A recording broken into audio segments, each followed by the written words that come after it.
Welcome back to New Rockstars. I'm Jessica Clemons, and we finally made it to the end of Ironheart. And spoilers, I need a second season stat. This finale got a little too heartbreaking for me, although it's featuring some major character reveals, some very highly anticipated moments. So let's spend no time arguing who made a deal with what before we all go from broke to brimstone, you know what I'm saying? So let's go over this breakdown piece by piece for all those details you might have missed. But before we get into it, make sure to check out nerdriot.shop where you can find the latest and greatest in New Rockstars merch. Right now, you can grab a shirt inspired from one of the biggest movies of the summer. I'm talking Fantastic Four, baby. Ooh, I'm also talking Superman, but I'm also talking Jurassic World. Grabbing some merch from nerdriot.shop is the best way to support the channel. You can even look great doing it wearing one of the new shirts I'm wearing right now. Also, I should clarify, I'm gonna spoil episode 4, 5, and 6, and this shirt spoils episode 4, 5, and 6 as well.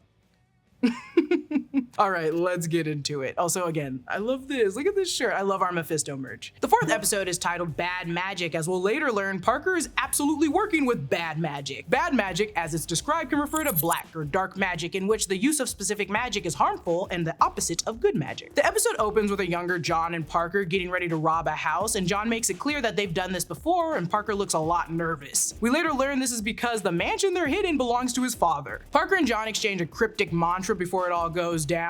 Nothing personal, right? Nothing personal. And we'll come right back later to this, I swear, I promise. John says we'll be the ones sitting on our asses like kings in some fancy ass mansion, and the desire to be a king comes back later when Parker makes a deal with Mephisto. Yeah. His fancy mansion. What he truly wants is what he gets later, the opportunity to return to that house that his father sent him away from when he was 12 years old and rule that house like a king and turn the tables on his dad, then kicking him out. This is also a play on his last name, which in the comics was King. If you're watching this, you already know that Parker Robin's dad, who owns this home, is the owner of Artworks. We found the poster for his dad promoting Artworks during the premiere, and these final episodes delve a little deeper into their relationship. Parker goes to his dad's liquor chest, which has a bottle of Glenlivet 21 single malt scotch, which retails for around $280 a bottle and has been aged for 21 years. However, there are older ones that can be considered premium, costing somewhere around $600. Behind the booze is a secret safe, and Parker has the code for that too. Inside, before Parker is rudely interrupted, you see like 2 gold bars and some papers because this man is stacked with cash. The security guard pulls a gun on Parker immediately, calling him kid, and this security guard is played by Tom Cohan, who's actually a stunt actor and has been featured in Black Panther. Then John shoots him, and we'll meet him again towards the end of episode 5, so he didn't really die here, but he does get messed up. We jump to the present day at John's memorial and Desperito's pizza. We didn't talk about it before, but Gina found this and I thought it was really interesting. There's no direct translation for Desperito, so it's likely the owner's last name, but in Italian, Desperado means desperate, which are the types of people that Mephisto knows he can manipulate. We later find out that this establishment is where Mephisto first approached Parker. He's even sitting in the same spot in the same booth where he had Mephisto talking to him. This memorial is very sad, depressingly sad. This man had no one but his crew, which really shows how much they considered each other family. I wish the sense of family had been shown more in the first 3 episodes. When I saw how quickly they reacted to the death of one of their own, I thought, wow, I didn't realize y'all were that close. I thought you just worked together. Regardless, they're eating this pizza at his memorial. Interestingly, this is a front restaurant, so the pizza was actually made elsewhere. From the box marked 1971, it must be Nancy's Pizza in Chicago, which introduced its stuffed pizza in 1971, keeping it real since 1971. The box is a little different now from what I've researched, however, it still says on the side, home of the stuffed pizza pie. When Parker starts to disassociate as he thinks about John and Riri killing him, the music is listed in the subtitles as Gregorian chant music, and Gregorian chanting is more film shorthand for demon influence. The song Crown begins to play. Again, this is a great soundtrack, and as Parker hangs the picture of John on the wall, the camera pans and we get the Ironheart logo. And this logo and style were leaked on Twitter a while ago. It's the crew's Rap Gifts logo. Then that framed picture cracks because Riri's in danger. You're in danger, girl. That was the last episode, but I'm not gonna stop saying that quote. You in danger, girl. We think that actually above this photo is Stewart's photo on the wall, which is really messed up because Parker had that man murdered. Back at home, Riri's analyzing the hood's cloak, and when asked where it came from, she replies this. I've cross-referenced this heat signature with every known energy source. Wakandan, Kree, Stark, Pym. I got nothing. Interestingly, we know the places she's referencing. Black Panther's home, Wakanda, where she spent time, technically would have given her access to some classified information, and we know they've established outreach centers to share the knowledge and resources. So her ability to cross-check with vibranium wouldn't be hard to do. With Stark equipment, she studied and worked with the resources shared within MIT, making it easy to cross-check. Pymtech is generally public knowledge. They've left Pymtech all over during fights. I'm sure it's not a secret that someone has analyzed it by now. However, we also know that WASP has now utilized the Pym Van Dyne Foundation to implement Pym particles for global use, use, making it, I presume, easy to cross-reference for Riri as well. Kree, however, is a hard one to kind of justify since it's not really public knowledge, although there are numerous theories we can make about how she gained access to cross-check it. Carol could have shared Kree tech with Okoye, therefore some Wakandans may know of it since the blip, as Okoye and Carol were all part of the Avengers conference call, allowing Riri to find the information through Wakanda Forever. If the Skrulls on Earth have Kree tech and Kamala has access to the Saber files, it feels like Riri can find an alternate path through other networks, hacking, or just on the dark web or Discord, which we know she uses. She's also constantly using an AI. They've probably found evidence of this Kree tech somewhere online. There are numerous energy sources within the MCU, including many godlike ones, cosmic ones, and mystical ones. I just think it's clever to give her access to the 4 that I spoke about earlier because it's information we can apply to the civilians of the MCU, and that's something that I'm always questioning, what they really know. Natalie says this. Energy doesn't just pop up out of nowhere. It defies laws in physics. Natalie is referring to the law of conservation of energy, which states that energy is neither created nor destroyed. In this case, we learn later that the cloak is from a different dimensional realm, so it's not technically being created out of nowhere, it's being displaced from somewhere else. Riri's mom brings up her dead co-worker, and Riri starts to freak out thinking she knows about John, but she's actually referring to Stuart because, as a reminder, 2 people on her team are now dead. Insane. During this scene, the bit of the cloak disappears, so Riri thinks that Parker is there, just invisible, but it reappears a second later. This is likely because it's shifting between realms, maybe trying to reunite itself with the larger cloak. Later, Zelma attributes the disappearing and reappearing to it being unstable. Or, with the slight hint of air or wind you can hear once the cloak disappears, maybe in this moment Parker used the cloak to turn invisible and the little piece followed suit. Natalie suggests calling Shuri for help, but Riri shoots the idea down, and rightfully so. Firstly, you ain't gonna find her, and 2, she'll be so disappointed with what Riri's been up to. Now on her way to see Joe, aka Ezekiel Stane, she runs into Heather, the horrible neighbor. It's revealed that she, and more importantly everyone around the world, now knows that Joe is Ezekiel Stane, Obadiah Stane's son. And this is all thanks to Riri, leaving behind the dang biomesh. Riri watches a news report on Ezekiel Stane's arrest, and real-life Chicago reporters Samantha Chapman and Judy Sue from ABC7 covers it.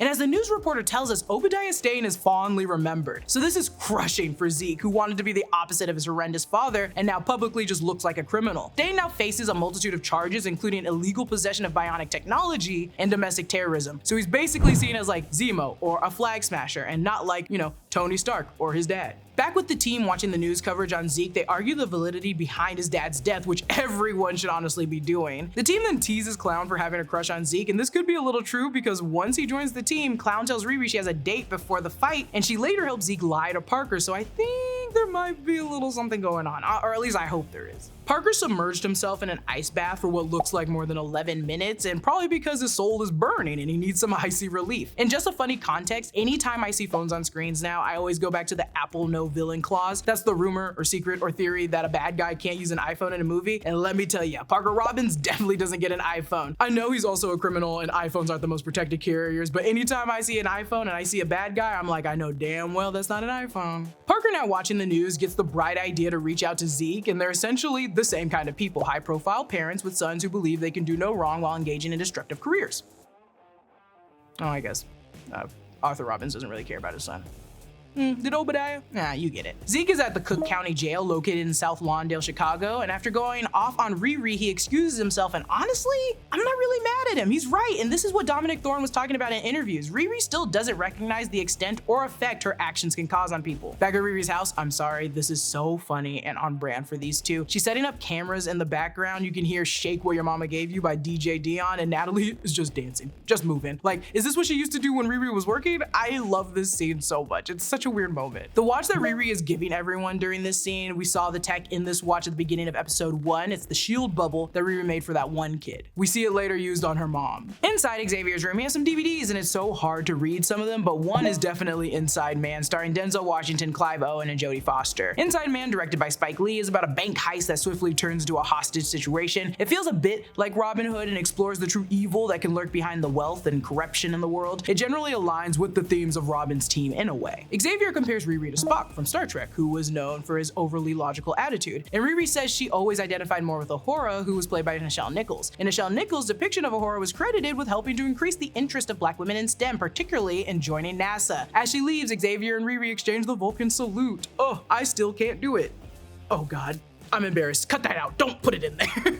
Xavier gives more context to the show title of Ironheart when he tells Riri that under all that armor is a soft heart, which we'll come back to when we learn that her nickname was Ironhead. Xavier talks to her about being good or evil, and this conversation becomes especially interesting later on once Mephisto is revealed. Many people seem to keep making deals with him with good intentions. Still, those good intentions seem to get twisted along the way once their souls no longer belong to them. And you know, it's the old monkey paw of Mephisto. Riri falls asleep in her suit and wakes up to her mom screaming, which she says, "One moment I'm on the case with Scully, and the next thing I know, your watch decides to airbag me." So Xavier's a Trekkie and Ronnie's an X-Files stan. Everyone's got good sci-fi taste. I can't even get mad about it. We're later taken to Stan's Sweets, Reads, and More. Right next door is Stan's Donuts, which is a real place in Chicago, but I also like to think they included this as a nod to Stan Lee. This is where Madeline, played by Cree Summers, and her daughter Zelma Stanton, played by Reagan Aaliyah, work. Zelma transports them to the western cortex of Neverish. This is a realm introduced in the Strange Academy comics. When it's first introduced in the comics, it's a magical plane that Zelma takes to a portal to New Orleans, eventually leading to Strange Academy. She uses a transportation spell, which isn't uncommon in Marvel, but from Doctor Strange's perspective, we've seen it done a couple of times. Like I've mentioned before, Zelma Stanton was an apprentice to Doctor Strange in the comics. She was also a librarian, so working in magic secretly and in books in her everyday life really makes sense here. I've also mentioned how she got brain maggots and went to Doctor Strange seeking help, and in this episode later, we see Zelma has a jar of brain maggots, and they feed on psychic energy. What I love is that Madeline studied at Carmitage, and her daughter Zelma, though she hasn't, she feels more aligned with the witches we've seen in Agatha all along. She has a sacred space where she uses an altar to practice. She even has an altar cloth and an offering bowl. Maybe it's that she saw her spells and freedom and magic as more aligned with witchcraft than with the mystic arts. However, Madeline does note that she made her own kind of magic, so it could be half mystic arts, half witchcraft, or it could be something completely new.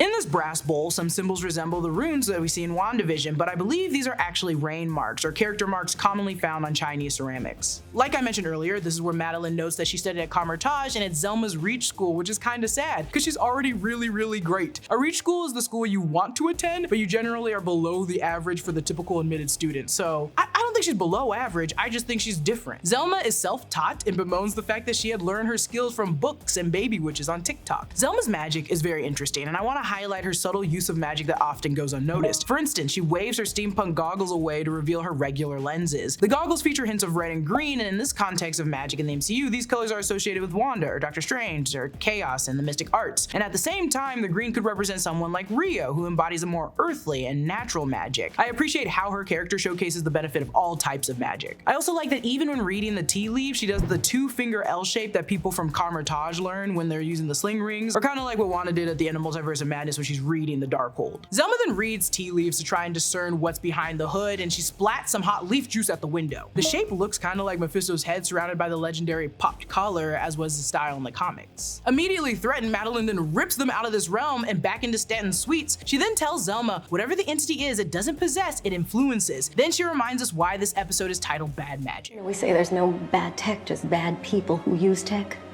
Well, there is bad magic, and it is dangerous for everyone, especially good people. Afterwards, Riri fights with her mom about never being transparent with her, also their estranged relationship over Gary's death. And this is kind of wild, how she's talking and yelling at her mom like this. Then she presses her necklace, calling her suit, and jetting off. Riri then goes to Zeke's bunker and finds his key under his doormat, and of course, it's another live, laugh, love doormat. Riri tries to destroy a bit of the cape or analyze it, and she uses a variety of methods: cold, acid, bomb, biological. This looks like some green goo, and it might be just used for some biological weapon, I assume. Based on the density using centrifugal force, which is an outward force created when something is rotated rapidly, the force is used to separate liquids, gases, or solids in a mixture. And I think this one says sound, which is interesting, yet it does make sense because if it carries a wave pattern or reacts to one, she wants to test it, and a blowtorch. While crashing out and trying to deduce what she's missing, Riri finally comes to realize she just can't do it. This is something she can't overcome herself, as she's been living and working solo her entire life, always finding alternate paths. This one just doesn't have one. So Riri naturally begins to have a panic attack, realizing, you know what? Everyone might die because of me. When she steps out of her suit, the first thing we see at the junkyard is a frog on a tire. So there's a fairy tale called The Frog Prince. I need you guys to stick with me on this because there's evidence that they're linking to this. The Frog Prince, which was recorded by the Brothers Grimm, in it, a frog helps a selfish princess in exchange for her friendship. The princess tries to back out on her deal, but the frog persists, asking her to share her food and her bed. So she chucks it against a wall and bam, it transforms into a rich, handsome prince, and they get married because fairy tales are weird. But right at the end of the story, the princess meets the prince's servant, Heinrich, Heinrich, who explains that when the prince was transformed, Heinrich was so distraught he fixed 3 iron bands around his heart to keep it from bursting from grief. Now that the prince is human again, the iron bands crack and Heinrich's heart is free. So there's a ton of parallels here. And also keep in mind that earlier in an episode, Riri spoke to a frog in her room for guidance as well. Yeah, I know, I'm a criminal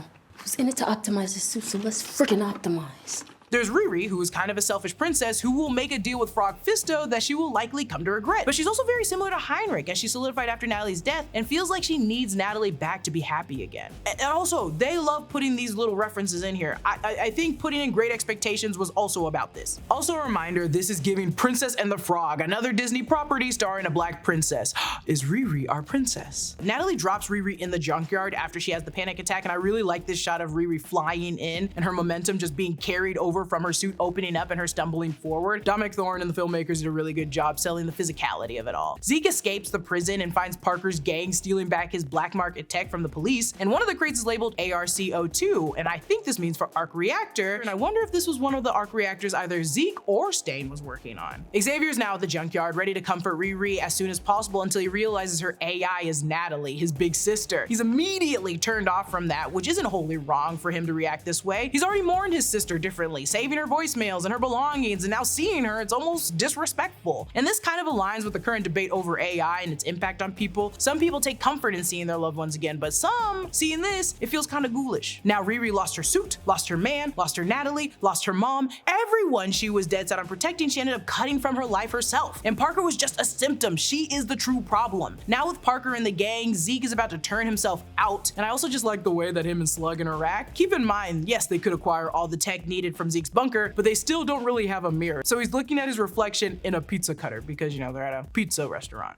Zeke's hair is now shaved in preparation for the implant surgery, making him look more like his dad. Zeke is getting an augmented hypothalamus, biomesh implants, electrostatic repulsors, and an energetic displacement network. Admin to Parker, letting the hood control Zeke in the next episode. The machine doing the implants has a targeting laser built in, and we've actually seen this in the MCU before in the title sequence for Edward Norton's Hulk film, and that was a throwback to the opening of the Hulk TV show from the 70s. And just like that, it's all going down. Parker tells the team that Riri killed John, and this new job is considered a hit, and he wants her head. And the song playing us out is actually by Anthony Ramos, it's Viano. Now on to episode 5, titled Karma's a Glitch, a Playoff, Karma's a Bitch, you get it? But keep in mind, when this was announced online, they shared the title of this episode with a red M, which we all took from Mephisto, and this is just the beginning. Additionally, you know bad karma is gonna be attacking Riri's glitch that is Natalie, so Mephisto's really coming for Natalie in one way or another. Thank you to BetterHelp for sponsoring this video. There's a normal feeling we all have now and then. Where you are isn't necessarily where you want to be. But when you're so focused on the gap between expectation and reality, then it gets in the way of your life, and it's okay to ask for help navigating these emotions. If you're feeling therapy might be helpful, using BetterHelp can help you get started. A good therapist helps you see that you're not behind in life. You're simply on your own unique timeline. They help you recognize that your identity isn't fixed by some arbitrary deadline, but constantly evolving as you grow. This perspective shift alone can be so beneficial. BetterHelp makes starting therapy easy. Just head to betterhelp.com/newrockstars, fill out a questionnaire, and you will be matched with a therapist in as little as a couple of days. With over 7,000 reviews and a 4.5 rating on Trustpilot, BetterHelp is a platform you can trust. Click the link in the description, scan the QR code, or go to betterhelp.com/newrockstars to get 10% off your first month of therapy. We open at the Field Museum, which is where Natalie and Riri recorded their video together in the first episode. The Field Museum in Chicago is a natural history museum, one of the largest museums in the world. Then we get a sick shot that goes inside the suit and gives us a 360 view of the classic Iron Man helmet cam. Natalie watches the video of her and Riri discussing Thor's hammer from the first episode. And I think it's really telling that she's in her 3D hologram form. As an AI, she doesn't have to be physically present in the suit, but I think it makes her feel more human. She practices Natalie's smile before getting yanked by Slug, and then Santana's Evil Ways plays, and then we're taken to White Castle. Go Wolfpack! Riri refers to Dormammu as Dormumu, which I think is very funny, and also another insane detail which could have gone unnoticed from Zelma, she reverses time to turn the spilled ketchup into a Roma tomato. Somehow Dr. Strange used the Eye of Agamotto and the Time Stone for the first time in his first movie to speed up the progression from his chomps to the decay and back to the normal apple. Strange's examples seem tied to a specific moment for the apple. At the same time, Zelma's approach shifts from ketchup back to the original tomato without the complexities of other ingredients that are added to it. I think her magic is very powerful and can mold to different magical variations, as this feels very much like the mystic arts. However, the reality warping effect feels more aligned with witchcraft. As some of you may know, Dormammu was the being in the first Doctor Strange movie that rules over the dark dimension, and Zelma gets into it a little bit later, where she references Caecilius, who you may also remember from the first Doctor Strange movie. There was this rogue sorcerer named Caecilius, and he used to stand Dormammu in his dark magic.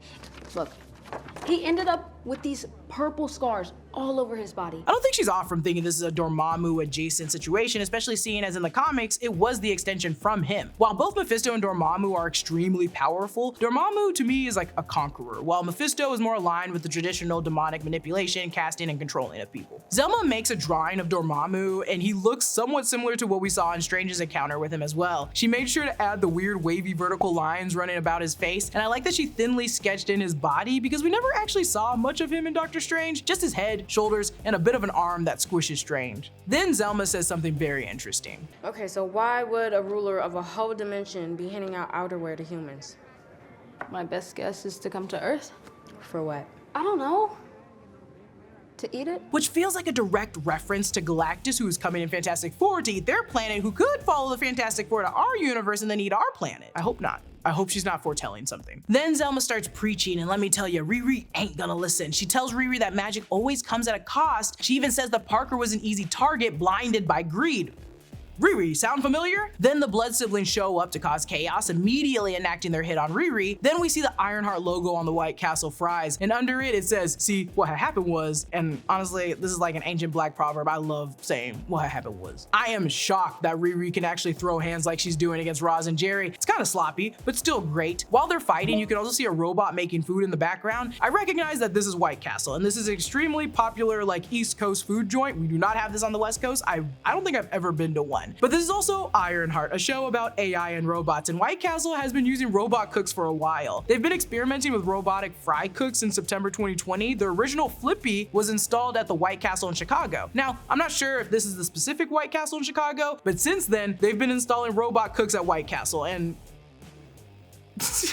kind of crazy to have a show about AI and robotics and what can be bad about both those things combined, and then we got a robot making fast food in the background. They tell Riri the headline tomorrow is gonna be a rough one. Girl genius dies, and Riri says, my death won't make the news. Yeah, that's hella dark, but also Riri ain't afraid of nothing, and she's fantastic, and I love her. Then Clown shows up, and I know they're all trying to kill Riri, but I really love this moment with Clown. Back with Natalie, the suit and slug, Natalie tries to source a way to escape. Fire sup, which I'm sure just means fire suppressant, defibrillator, flashlight, and buzzsaw. And I think this is a wrench. That's when Riri reveals to Clown that John killed Rampage, aka Stewart, to which she clearly didn't believe her at first. Finally, getting out of the restaurant, Riri does this classic action movie thing where instead of running left to right, to avoid people, she runs straight down the middle of the road, but she's saved by Natalie and then punches the truck, flipping it, then flipping it off. And honestly, I might get this scene tattooed on my body. Then Slug walks out unscathed a little bit, just a little like trippy, walking over, and truly doesn't want the smoke, and neither do I, so Slug walks out. Then Riri and Natalie begin fighting because Natalie with the suit didn't immediately come to help her. Natalie was taking a minute for herself after Xavier said to delete her, and Riri didn't fight his better judgment. After takeoff, she's immediately seized from the sky and lands down on the White Castle sign that now spells out ouch, which is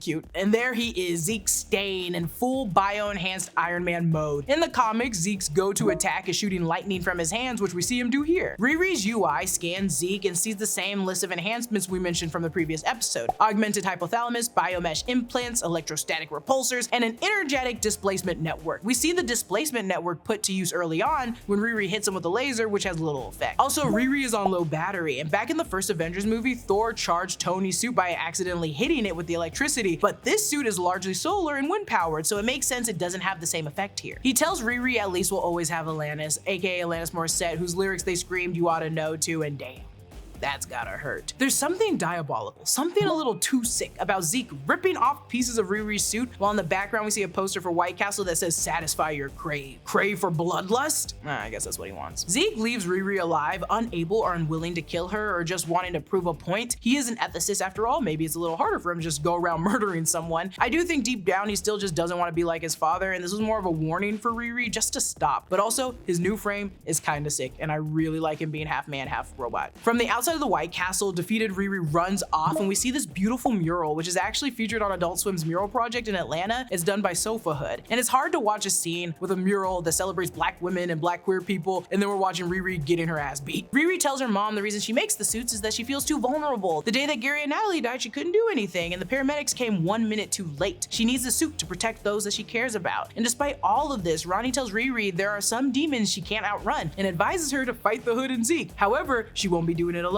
Also, that's a real Chicago mom thing to do, to be like, nah, no running, fight the demon, fight the man made of metal in his body. I feel like my mom would do that. My mom would absolutely say this. Now at Gary's shop, the Gary's Auto Repair sign flickers, turning into Ree's Auto Repair, and I'm not sure if this was intentional, but it kind of reminds me of the Stark Tower becoming Avengers Tower when the A was all that was left after the Battle of New York. Ronnie shows Riri a wrench. Etched into the handle says property of Ironhead, and Natalie then shows Riri a reconstructed memory of her and Gary, and the suit projects a hologram that changes the appearance of the entire room. The blue digital effect is in Civil War when Mysterio later repurposed in Spider-Man Far From Home. In Civil War, the tech was introduced as a potential therapeutic tool to recreate memories and scenarios, so what we're seeing here is the actual intended use of the tech. In the memory, little Riri questions Gary, saying this: "Think Mae Jemison took breaks?" And that's our astronaut, or I should say the first black woman to travel to space in 1992, but still it's our astronaut. I love her. Gary and Riri dance to Leon Bridges' Brown-Skinned Girl, and I love this little detail of the people in the background glancing at them and walking by, but we learn that Riri got her nickname Ironhead when a wrench fell on her head. In the comics, her name originates from the AI Tony Stark that she utilized. He combined her skills with the loss that she felt after losing her father and Natalie in the drive-by. Though it's a little on the nose here, I think I'd rather have her moniker coming from her stepdad who passed away than from just some random AI posing ideas. In another wild twist of fate, we recognize that Riri's mom actually bought back the Barracuda that she sold. Now she's using it to make her new suit, which is actually really cool. Back at Desperito, Zeke tells Parker that Riri's dead, and he plunks her mask on the table in a way that feels very similar to how Tony Stark showed off his original mask in the first Iron Man movie. Zeke's story is super weak, to be honest, but Clown steps up and lies for him. Afterwards, Parker walks Zeke out, offering him a role on their team, and he says, "No, I held up my part of the deal," and Parker says, "A deal's a deal," and this is more devil talk, more contracts, more deals, underline, underline, underline. Xavier opens the headphones that Riri gave him and finds a letter with the Starfleet insignia and a quote from Wrath of Khan. "Of all the souls I encountered on my travels, hers was the most human." In the movie, this was Kirk talking about Spock, but as we know, Xavier's a Trekkie and Wrath is the best Star Trek film, so of course it gets him in his feelings, and then he shows up to help build the suit. But Riri's unable to power her suit with local means and needs an infinite energy supply. Enter Zelma. Their plan is to power up the armor with the energy drawn from the same dimension as the Hood, and I am so here for it. Back with Parker and his team, Clown confronts Parker about Stewart's death, and Clown shows Stewart's autopsy report where he died on September 22nd, 2025 from a lethal overdose of drugs. Things escalate real quick, and Parker attacks Slug before being punched by Jerry. And Parker lets out this demonic growl, and we'll be hearing a lot of this when he fights Riri. But he fires the rest of the crew and plans to do the last job, getting his father to sign over his house and artworks with just himself and Zeke, whom he can control now with that admin access that Slug gave him at the end of last episode. Back at the repair shop, Santa Gold's Desperate Youth starts playing, and this kicks off a long one as Natalie and Riri and their friends and the family work on the suit. Zelma's saging the garage before she gets started, and then we see Zelma casually hanging from the ceiling as she figures out her pentacle. I haven't found this exact design in the MCU before, but the runes she's using look similar to the ones that Doctor Strange magic has, and a little less like the Viking-inspired runes that we saw in Agatha All Along and in WandaVision. The spell causes a liquid to seep through, similar in color to the tea leaves that she threw against the glass. The finishing touches with the ritual require black salt and red candles. Black salt is typically made from like sea salt and charcoal, which is used for its protective properties. Parker and Zeke attack Arthur's mansion, and man, the same security guard that John shot in the flashback is still working there. He's limping now, and after the last time, I mean, this man just can't catch a break because he gets shot again this episode. Parker confronts his dad, and very early in the conversation, they speak about the break-in that we saw from Parker and John's flashback, to which Arthur Robbins says, "You and your friend left a lasting impression," which means either A, he never knew it was cousin John who helped him, or B, he didn't care for or respect John just as he does his own son to refer to him as your friend left a lasting impression. Ugh. Even if it's by marriage, that's technically kind of like his nephew, so it's kind of crazy to be like, yeah, that one guy. Parker tells his dad that he got stake in all his top performing companies with a controlling interest, and he lists them all off: Tunnel, Gannon, Procoin, and the list goes on. We saw Tunnel in episode 2, and Gannon was slightly featured in episode 1. When Stewart is breaking into the security, you can see Gannon on the inside of the door. Now he wants artworks. Parker's dad straight up just admits that after his wife, Parker's mom, died, he just didn't want anything to do with Parker. And honestly, yeah, no wonder this guy ended up the way he did. Parker was put out of the house at 12 years old, and he just started acting up for attention, and it just got out of hand. And now, you know, I ain't really mad about this like hostile takeover. Honestly, he deserves it. Give him artworks. Kill your dad. Wait, okay. Take it back. Don't kill your dad. Well, Arthur Robbins is okay to die. Back at Riri's garage, and her new suit is looking good. It reminds me of how Tony threw a little hot rod red into his own suit. Here it's literal, of course, because the color came from the muscle car. And now she officially has the heart on her chest. Zelma warns Riri that magic is a mutual exchange. There's always a cost. And the spell to the power suit ends up causing Natalie to glitch out, and she dies while Riri tries to download her on her laptop. The last episode is titled "The Past is the Past," which suggests it's about time our girl faces the real trauma linked to her past. This episode opens up with the follow-up flashback of the night John and Parker tried to rob Arthur. It's revealed that Parker was cornered by the security guards only to be helped by Mephisto, played by Sacha Baron Cohen. And doesn't he kind of look like Donnie Blaze from She-Hulk? This is a monumental moment for us, especially for Erik at New Rockstars, to which you can watch his reaction and his video discussing Mephisto, the complications, and who he may have encountered, maybe death from Agatha all along, and the future he can now officially create in the MCU. Because I can only talk about him for so long, and that video is going to sum up a lot of things. Sacha Baron Cohen has been rumored to play Mephisto for a really long time now, and he seems to be having a lot of fun in this role. He conjures a door to Desperitos for Parker to escape, and it disappears once they walk through it. The Desperitos is seemingly the same, it's just less friendly when the gang uses it as opposed to when Mephisto's using it to charm Parker. Sacha is English, but he's doing an American accent here, but as we'll see later, he drops it, and I think he just uses the accent for whatever person he's trying to recruit, which makes complete sense. As we've discussed in the comics, the entity that first gave the Hood its powers was Dormammu, but Parker has actually done deals with Mephisto before. When he lost his powers, Mephisto returned them and made him into the new Ghost Rider. The outfit Mephisto is wearing is honestly delectable. I'm a huge fan of this gothic-esque look. His rings have black pearls, or probably black obsidian, which we learned in the first episode. Maddie, which crystal is for wise asses who've been kicked out of school? Black obsidian. Also, he appeared with the cloak. Regardless, it's behind him, so he knew Parker would take this deal no matter what. All the demon-esque things, it's like in the jacket that he's even wearing. The Damask pattern is just so fine. And if you look closely enough, you can see that there's two people on it, maybe demons. Mephisto convinces Parker to eat some pizza, and this reminds us of the Greek legend of Persephone, who was tricked into living in the underworld after she ate that fruit. I'm pretty sure it was a pomegranate. But the idea of a creature from the underworld offering food to someone as a way to trick or trap them is very common in media and mythology beyond Persephone. In Pan's Labyrinth, Ophelia is told not to eat from the pale man's banquet, and when she does, it awakens him and he chases her. And remember all those shoes in his house? Those were children's shoes. Alice in Wonderland is another example of someone being tempted to eat something and it does not go according to plan. And in the Chronicles of Narnia, the White Witch offers Edmund some Turkish delights, and from the moment he eats it, he'll do anything to get more. He essentially belongs to the White Witch. But Mephisto is doing a lot of the same things that like a cult leader would actually do to recruit people by asking them to do something small, like eat some pizza, and then they become more likely to do more and more stuff for you. He tells Parker that he's not fulfilling his potential, and this is the same type of language Parker used to recruit Riri and Zeke. Now we're seeing where he got it from. They distort a few key words Mephisto says, like desire on what is it you most desire. Now, let me ask you, what is it that you most desire? They put an echo on it, so it sounds like he's delivering that one word from the depths of the underworld. As they talk, Mephisto freezes a laughing family with a glance, and when Parker comments on it, he asks, "Did you like that?" We actually heard this clip back in episode 2 when Parker heard Mephisto's whispers. Did you like it?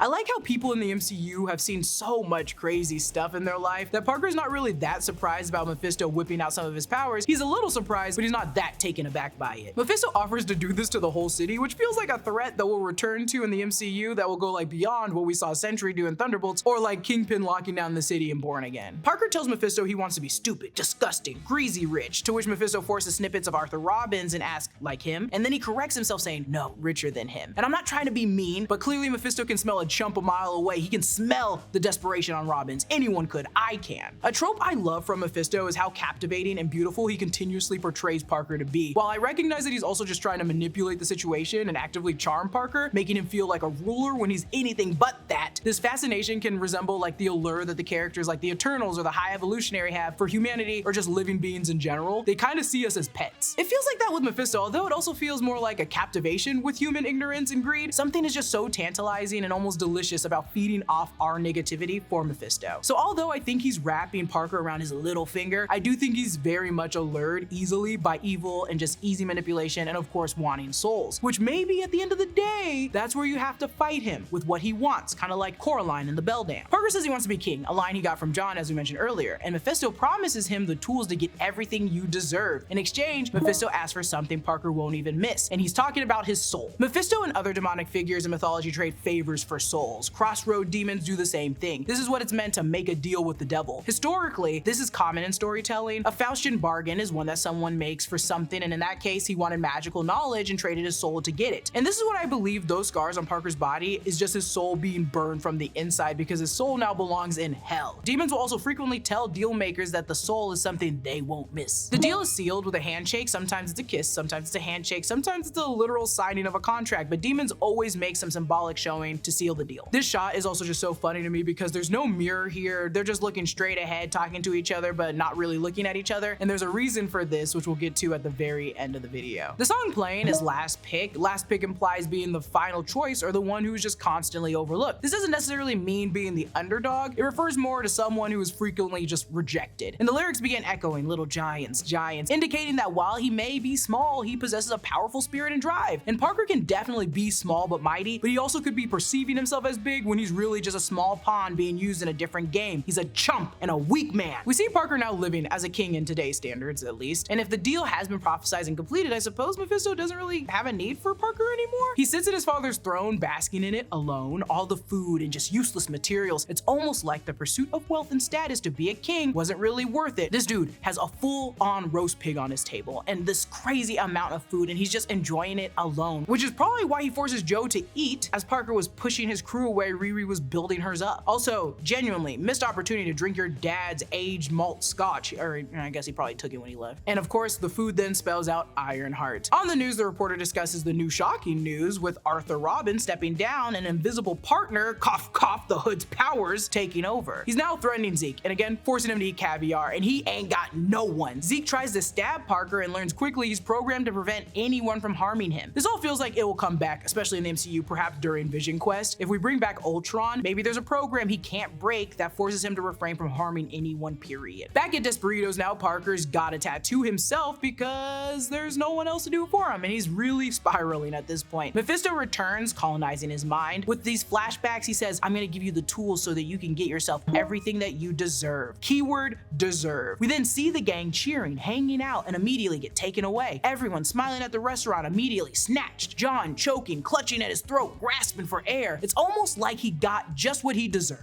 Not John. I'm talking about Parker. Well, John did try to kill Riri, so I guess self-defense. So I guess they both are getting what they deserve. Mephisto then reminds him he wanted to be stupid, disgusting, greasy, rich. And I'm sorry, is this not what I gave you? Parker's got all these people reading and signing contracts, and this chump doesn't even know how to read between his own damn lines. His greed sickens me. His greed sickens me. Parker's empty, lonely place is immediately contrasted with the garage where Riri and her friends work together. And at her garage, Riri tries to get Natalie back by rescanning her brain, but this time it's just not working. And this could easily be tied to Mephisto being behind the creation of Natalie. But also keep in mind, the first time that Riri made Natalie, she fell asleep. The AI mapped her sleeping brain. So there might be something where her brain protects itself when she's fully awake, and so the program can't get deep enough into her subconscious to pull it off again. Parker confronts Mephisto in this room where he keeps his cloak, which I believe there's a reason for this, which I will get back to at the end of the video. It has to do with the mirrors. When Mephisto arrives, he's clearly more disheveled than we saw him last time. And I think all of Parker's actions are just weakening him, or at least stressing him out. Parker asks for more power, and Sasha's using a British accent now, but it's not like, you know, his typical British accent. I don't know what it is, but it's a different British accent than he would normally have with himself. Mephisto tells us he's been busy with other clients, and boy, oh boy, does this open the whole MCU world for possibilities. Erik delves further into this in his breakdown, which is is available on the channel now. And Mephisto mentions he's been doing business with all of Forbes' 100 wealthiest individuals, and I know Erik mentioned that Tony has been on the cover of Forbes before. We know all the adventures Agatha went on, and Kale spread the rumor that her son could be a demon or agent of Mephisto, which we know is probably untrue. However, it's telling that there are still witches who know people who work on his behalf, which could be Rio Vidal. It could be death. There's also a chance Ghost Rider is involved. I also think the truth behind Jack Russell's curse could also be behind Mephisto, and we believe it's like chaos magic or the Darkhold or anything else, but it actually just was Mephisto. And I'm also assuming Madison from She-Hulk is maybe also another person. Mephisto might have shapeshifted into Black Phillip because it's easier for humans to comprehend the satanic reference of like Black Phillip rather than Mephisto. And honestly, like real talk, not even low key, if Mephisto appeared before me and said, "Hi, I'm Mephisto," I'd go, "The one from Cats?" And then he'd go, "No, that's Mr. Mistopheles." Mr. Mistopheles. Is Mr. Mistopheles supposed to be Mephisto? No, Mr. Mistopheles was good. He had a little top hat. And fun fact, just learned from Google that it's supposed to be Mephistopheles. So cats are demons.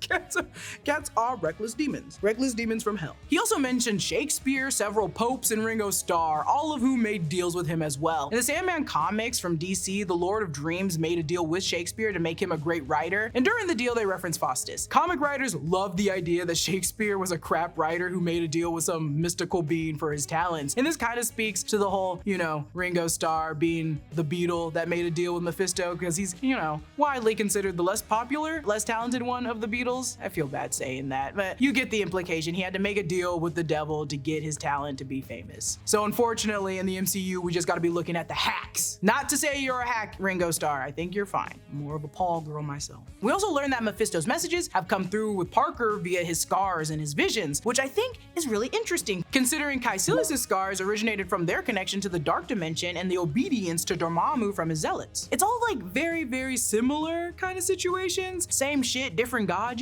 Physical transformation occurs. Once they use his powers, they're corrupted. The zealots are then taken from Earth with him, and this is all because Strange made a bargain. He monkey pawed Dormammu and Caecilius. Is Mephisto our new Dormammu? Is Caecilius our new Parker Robbins? I don't really know, but I do think it's very funny at the end that Mephisto claps back at even the mention of Dormammu. Dormammu? That ugly pillock isn't fit to clean my glorious arsehole. Riri goes to confront Parker, but Zeke stops her, and just so y'all know, Riri beats Zeke by kneeing him in the groin, making his body go into crisis mode and his bionic enhancements reset. Thankfully, Zeke didn't have any, bio enhancements down there, so the plan worked. After paralyzing Zeke for a moment, he tells us he can't go back. He has too much anger and millions of dollars of tech in his body. It's almost too threatening what he's saying right here. He tells Riri what we have isn't over, and damn. There it goes. It's also an interesting aspect of Zeke's character that he understands he's likely on the inevitable path to just being a villain. Even if he doesn't want to at this moment, he recognizes his anger issues and the significant destructive power he just has now. Riri makes it down the elevator, and this half-shielded hood face is the one I like to see from the comics, baby. Shield half of his face. Parker and Riri face off next, and she's able to use the magic in the suit to see through Parker's invisibility. He goes pretty feral as the hood starts controlling him more and more, but she eventually rips it off of him, distracting him with her lifelike holograms. She's basically pulled a Mysterio on him. Before she does this, it looks like he literally turns into a soulless demon as he fights her, and this is likely the form he'll take once he's taken to Mephisto's version of hell when he doesn't have his soul anymore. The black eyes are also like, a common TV and movie depiction of demons or anyone possessed. Riri's chute is destroyed and she stands before Parker defeated. He pulls his two pistols out, and this is when he shoots the magic bullets and realizes it's a hologram. This hologram scenario also reminds me of like the tricks Loki would also pull, appropriate that it's a combo of tech and magic since Mysterio used tech to accomplish this as well, but Loki used magic. She rips the cloak off Parker, and I do not like that you can hear the separation and tearing from his flesh from it. Oh, it feels gross. The black smoke escapes his body and he squeals on the ground, seemingly in pain and seemingly like a bitch. It cuts to black, and all we hear is Parker saying, it hurts over and over again. And I'm sure both physically and mentally, having to recognize and deal with the consequences of your own actions, Parker. Everyone he's hurt and destroyed, and also his body is basically a vessel, so yeah, he's probably in pain both ways. When she goes downstairs, Riri finds Mephisto's there waiting for her. He's dressed less, ready for the job than when he recruited Parker, and I think he knows that both Parker and Riri respond to different approaches. He might be a little tired, honestly he might be a little beat down, but that restaurant is also not as happy and as lively as he made it for Parker. I like that the photos on the wall are leaning like he didn't even have enough time or power to clean up this place, or just showing Riri there's nothing deceptive here. Y'all were wrestling, shook the walls, and tilted all the paint paintings. That's an easy excuse. He asks Riri if she's hungry and reads her like a book, telepathically saying always. And this could have two meanings. Mephisto knows that Riri is always hungry for something, knowledge, love, her friend back. It could also apply to Mephisto himself, who was always hungry for souls. He tells Riri they have some mutual acquaintances, which mean we gotta go back and look and see who those acquaintances could be. The frog, that's easy number 1. The MIT liaison, Professor Wilkes, that's easy number 2. Honestly, I'd argue Landon, the child, because how does a child at that age know so much about inflation and economy 101 unless he's a demon? And of course, you know, obviously Parker Robbins. He's probably only talking about Parker Robbins, honestly. He confirms he's been watching Riri, and it shows us past scenes that could suggest that he saw her here at MIT breaking out with her gear, studying to build a better suit during school, the night she accidentally made Natalie. Then we see triggering memories the day Natalie and Gary died, security walking her out, and the night that John died. He said he's here to help the unseen and the unheard, and then shows us a clip where she said she doesn't want to be small and was expelled from MIT, and when she's at the junkyard looking for pieces that she can't afford. And this is Princess Tiana and the Voodoo Man all over again. Mephisto stirs his coffee cup, and as he tries to convince Riri, this is all giving Get Out vibes. Our girl is really being get outed, and oh, jump scare, his reflection is in the damn spoon. Lord, please protect us. Dear Father, who art in heaven, cast this beast back to the pits to whence he came. Honestly, Riri, you're so stupid. Why would you even...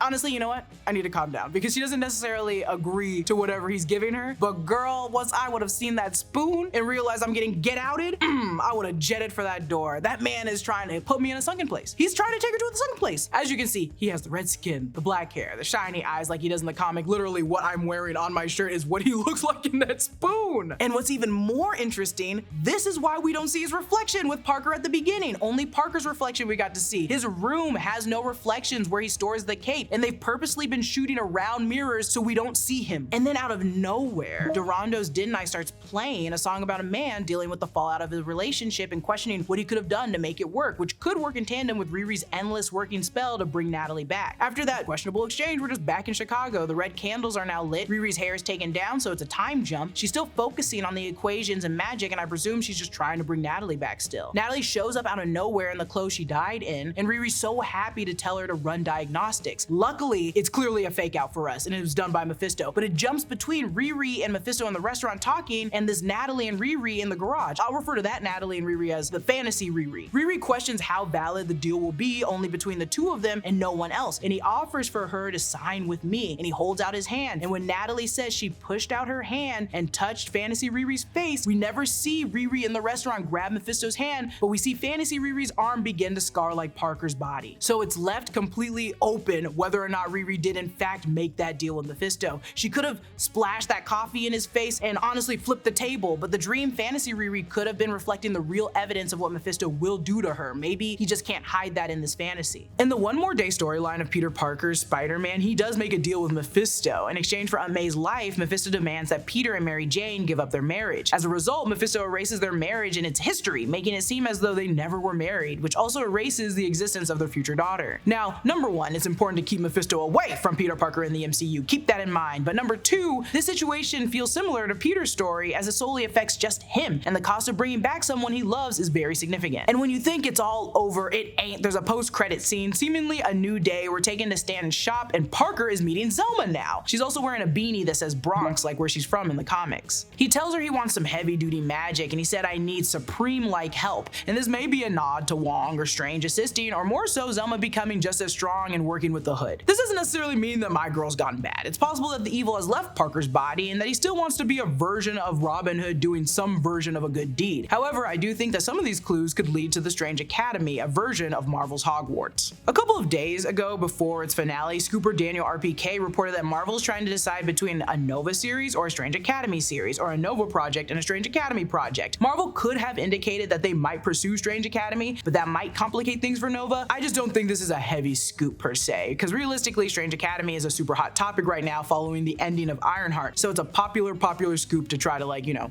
get everybody's eyes on. However, it could feature characters like America Chavez or Ned from Spider-Man. I'm also unsure how likely all of this is, considering that this was also filmed like years ago. Remember that Ironheart was shot a long time ago. Not 20 years ago, but long enough that this could not be the plan anymore. Strange Academy is also pretty campy and really fun in the comics, and we compare it to Hogwarts, but it sort of acts like Xavier's school, so the depiction might not match what it is in the comics per se for what it would be in the MCU. Perhaps it will reflect the students that Strange has already been mentoring, showcasing them as his interns or assistants in the future. However, regardless, I just can't wait to see how the future of Chicago unfolds in the hands of the Hood and Zelma Stanton. And that's where Ironheart ends. That is literally how it ends. We don't know if Mephisto got Riri, we don't know if Riri got Mephisto. It just ends that way. I love this series, but I don't like how open-ended it is, because I bet we won't know what happens until like Marvel Champions, if that even comes out. I'm sure there'll be a detail there that's like, oh, what about that girl from Chicago? And someone's gonna be like, oh, she's been missing for months. Doctor Strange, Zelma, Wong, someone please save my girl. Free her from these Mephisto chains. Mr. Mistopheles, how could you? Comment down below your thoughts on Ironheart. Do you think she's in hell? Do you think she's in a version of hell? Do you think she actually took the deal? Do you think she's just flipping the table? Do you think they want a second season to explore this? Or do you think we're just gonna figure it out later down the line when we never see her again? Oh my God, if that's how it works.